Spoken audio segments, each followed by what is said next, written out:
What's going on, y'all? This your boy Teddy, back with another video today. I'm going to be talking about the road to WrestleMania, the respective winners of the Royal Rumble, Cody Rhodes for the men's, Bayley for the women's, a bunch of possible scenarios that each one could possibly take, and then we're going to get into what I expect to happen versus what could happen, either way. But before we get into that, hit my theme music. Welcome to Teddy's Universe, where we get real wild and we put in work.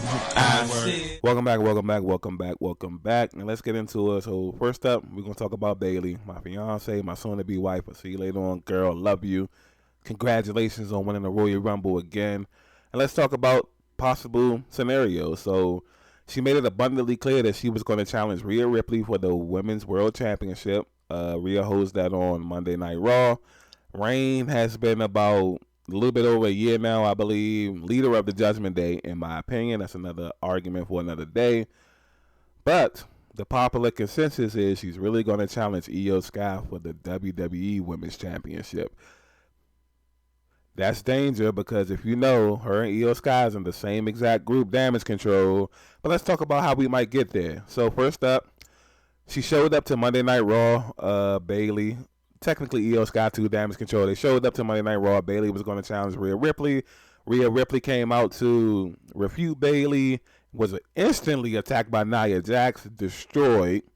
And Nia Jax threatened Bayley to not challenge Rhea Ripley because she says Rhea Ripley won't make it to WrestleMania as champion. We'll see how that unfolds. We'll see how true that is. Nia Jax has been on an amazing roll. If the plan is Bayley versus Io, it has to be Rhea Ripley versus Nia Jax. Nia Jax is definitely going to win the championship at WrestleMania. She's been on a complete monster roll ever since being re-signed to WWE. She's dropped a lot of weight. She's still powerful. She's still menacing. She still is very intimidating on the microphone because she just overpowers you. She's bigger than you. She's stronger than you. It's really just like very articulate master heel work by Nia Jax. Seems like almost a completely different person from her first run. So let's get into it. If Bayley does challenge Rhea Ripley, I guess I could say either way, and I'm not just being biased, I definitely expect Bayley to come out of WrestleMania as champion. I feel like she has too much momentum. It's a momentum that's been super built over a long period of time. Overcoming the odds, overcoming injuries, overcoming her hugger gimmick getting kind of stale, turning heel, having to run during the pandemic with Sasha Banks, and just carrying the company through difficult times, dual champion, tag team champion, Grand Slam champion, everything that she could possibly do. And it's about that time again. In a couple years, it's about that time again. It's going to be Io Sky. I fully expect them to turn on Bayley, especially after Bayley had hesitation on actually picking Rhea this past Monday night on Raw. You can see the expression on Dakota Kai's face, and especially on Io Sky's face. So I'm expecting maybe this Friday when Bayley says she'll make her formal announcement that it's going to be some type of drawback or they're going to turn on her or something. Now, I know for marketing purposes, they like to get these announcements out early, but I wish, just for storyline purposes, I wish WWE would let them take a little time before they decide to pick who they're going to face at WrestleMania. WrestleMania is 70 days away, you know what I'm saying? Like, when it gets close to Elimination Chamber or when the Chamber happens, and then you could announce it or something like that. But the same week as the Rumble, and I get it, you have to get these matches on these cards so you can start selling these tickets and merchandise and stuff like that. I get it from the business aspect. I get it. But from just the complete wrestling aspect, take like a 2 weeks, 3 weeks, please. You know what I'm saying? But either way, I'm satisfied because my girl is in the driver's seat. As Uncle Shay say, would say, the catbird seat. You know what I'm saying? And I'm looking forward to seeing how this unfolds. And I'm not looking forward to the beating she's probably going to get from Damage Control. And it's unnecessary because Bayley has held up her end of the bargain as far as like prophecy-wise. She literally predicted she wanted everybody in the group to hold gold. Now, I tell people all the time, this is like real life situations coming into like wrestling, kayfabe scenarios. You have to be careful what you say because sometimes when you're big up in somebody, there could be somebody else right near you that you're kind of discrediting in a subliminal way. And people take things differently. Now, I've noticed Dakota Kai's been kind of secretly looking jealous of Bayley ever since Dakota Kai's been hurt. And this is why I think the reason is Bayley has always prophesied that she wanted everybody in the group to have gold. And she says that when she beats Rhea Ripley for the championship, everybody in the group will have gold. Will they? Dakota Kai won't have gold. There's not even no women's championship left for them to get. The Kabuki Warriors have the tag team titles, which was merged with the NXT tag. Now, if Dakota Kai wants to go to NXT and get the women's NXT title, that could be a thing. That's literally like the only choice you have. But other than that, Bayley has been subliminally excluding Dakota Kai from the plans, and that isn't going to go well.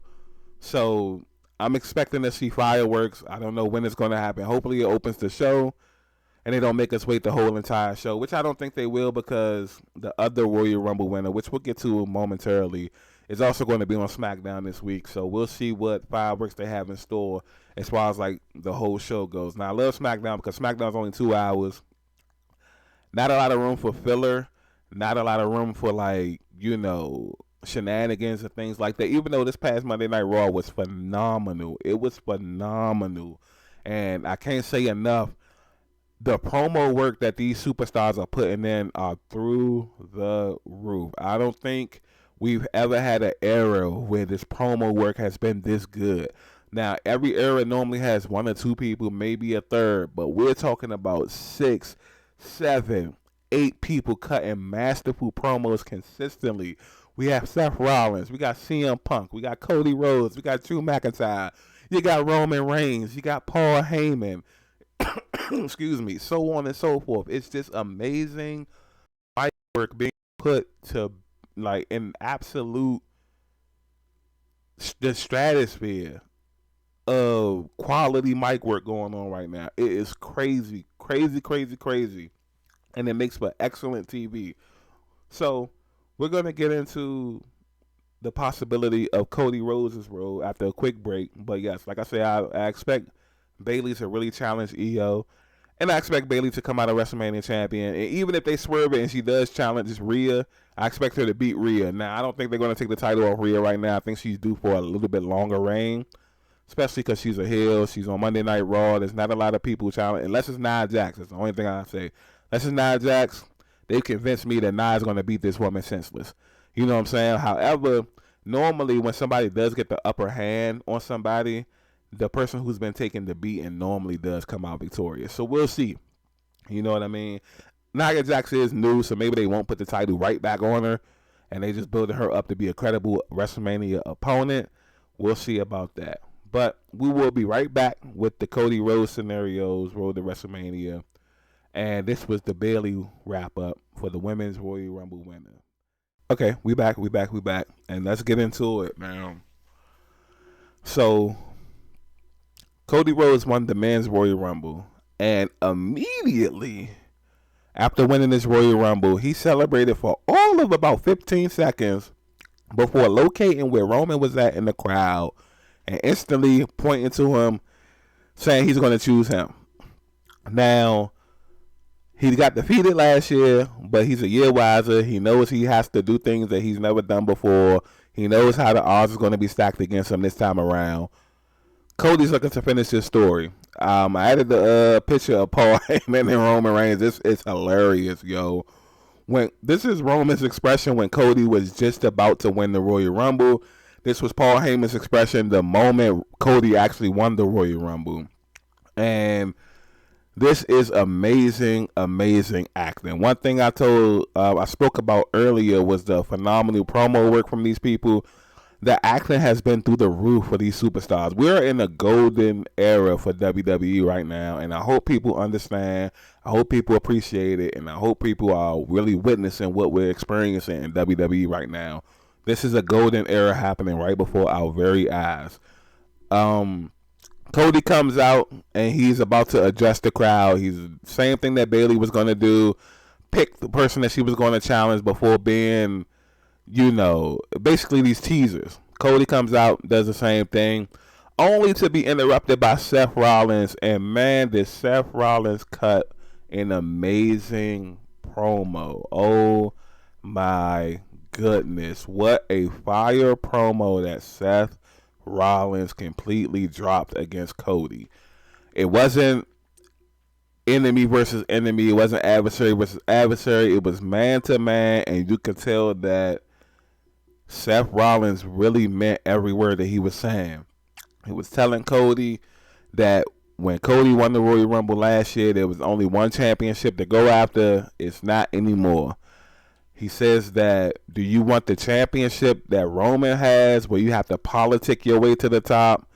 You have to, it's backstage shenanigans. It's not about being a workhorse. You get to take 6 months off, take 3 months off, 4 months off. But do you want the title that your father had, the blue collar title, the workhorse title, the title that means something? You know what I'm saying? Like, we don't need Roman anymore. He thinks he's a god. He's not a god anymore. Now we have our own. You know what I'm saying? And this was just phenomenal word placage, word usage, promo by Seth Rollins. Oh, man. Seth Rollins gets me with these wild outfits that he be wearing, but he really is top tier. He really is the man. I don't really want to see him lose the championship. I know, like, Roman and Seth can't have these titles forever, but it is really something special to see both of these guys operate, man. Really, really special. I hope people appreciate it. Man, I hope they appreciate it. Cody says he respects the heck out of Seth Rollins. He has an insane amount of respect for Seth, and he will think about it. Now, CM Punk was allegedly the choice to face Seth Rollins at WrestleMania. No longer the choice. And since Seth Rollins has already beaten Drew McIntyre recently, Sami Zayn, Jey Uso, he's beating everybody on Monday Night Raw. You know what I'm saying? So it's going to be real interesting, to see who exactly challenges him at WrestleMania, because he's literally beat everybody recently. He's beaten the Shinsuke's, and I know they said that people from SmackDown are allowed to be in the chamber, so maybe we can't get AJ Styles. He already beat him. Maybe we're going to get LA Knight. Maybe we're going to get Randy Orton. You know what I'm saying? Like, I don't know. Super Swerve. We could get Solo Sikoa. We could get a Jimmy Uso. We might get Roman. You never know how WWE might do this. You know what I'm saying?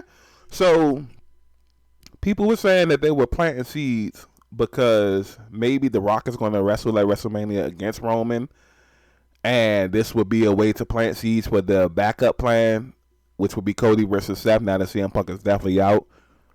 And it could be a work that maybe CM Punk is hurt. Now, I think he did tear his triceps. I think it's not a work, but it could be a work to remove him from them WrestleMania plans, to slide Cody in, to slide The Rock in with Roman and stuff like that. People are also saying that they're going to build the long game to WrestleMania 41, Rock versus Roman, which I think is going to be a horrific idea. Some people did make a good point saying that it's going to be the first WrestleMania on Netflix. So they want it to be like the biggest of all time, and that match would be the biggest of all time. However, I feel like it can't be the biggest of all time if Roman doesn't have the title. Roman will need to hold on to this championship till next WrestleMania if they want that to be the biggest match, which contradicts what a lot of people think of Cody winning the title at this year's WrestleMania. Roman without the championship, he isn't the head of the table. He isn't the tribal chief. They can stop all that. Oh, they're going to fight for the head of the table. Like he once he loses the championship, all that's over, because that's how he became the head of the table. He won the championship. You know what I'm saying? And then his father and his uncle came out and, christened him with the little, Samoan necklace that they put on him or whatever. So I'm not really buying all of that. If he loses the championship, they can scrap that match. Nobody's going to really care about that. The Rock, it won't be able to wrestle like back in the day. He's in his 50s. You know what I mean? Like, that's going to be like maybe a night one main event, which will be crazy to see Roman not main event WrestleMania, because he's done it 7-8 times already, which is crazy when you think about it. But I'm expecting Cody to go Roman unless they bring in The Rock. I'm not too sure that The Rock's actually coming in. Might have just been building up hype and a buzz with the company, the TKO, the Endeavor, WWE connection. Might have just been building up buzz. If they do go Cody versus Roman, my scenario, I hope Roman wins. They're probably going to do something to try to ban Solo Sikoa, ban Jimmy Uso, maybe even ban Paul Heyman. Who knows? But if that happens, I fully expect either a new member from the family, or I fully expect something that we haven't seen happen in so long, which is Roman Reigns will win clean. When's the last time we seen Roman win clean? He's had interference for like the last 2-3 years. So it would be about just due that he wins clean. Now the first year of his run as champion, that 2020-ish, 2021, timetable, he definitely was winning clean as a heel, which was surprising. And then he's been cheating ever since. So it's interesting to see what routes they go. As we keep going across SmackDowns and Monday Night Raws, and we keep getting more progression in these storylines, we have a better understanding. Elimination Chamber is going to tell everything, and it will for sure clear up a lot of what's going on. But I do think we're getting Cody versus Roman. If we do, odds are Cody's going to finish this story, maybe. And if not, I'll be happy. I feel like Roman needs the title as long as he can. I feel like I don't want Seth to lose the title. Now, one interesting tidbit is Damian Priest has had the Money in the Bank briefcase for about 8 months now. So it's getting close to that time where it's going to expire. So he's going to have to cash in eventually and soon. I don't think they can afford to do another failed cash in. So I'm expecting Damian Priest to become champion. Might not be on Roman. Maybe it's on Cody. If Cody beats Roman, maybe he cashes in on Cody. Seth Rollins is hurt. I don't understand why they're not cashing in on him. Damian Priest is part of a heel group where he has 3 other guys with him. Sometimes 4 when they do the thing with R-Truth, but I'm quite sure that doesn't count. Matter of fact, no, because they jumped him out this past Monday. And the champion is horrible. How do you not cash in? That's not logical. But I'm interested to see where this goes. Congratulations to Bayley. Congratulations to Cody Rhodes. Who do y'all think that they're challenging? Is it a foregone conclusion? It's just Cody and Roman and Bayley and Io? Could they throw us a swerve? Could they throw us a plot twist of all plot twists? Now that Triple H is heading creative, you never know what to expect, even though we're pretty much expecting this. So, comment, share, subscribe. Don't forget to do that for me. Really appreciate that.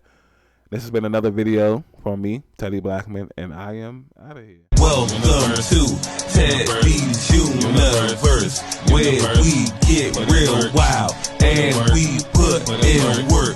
I said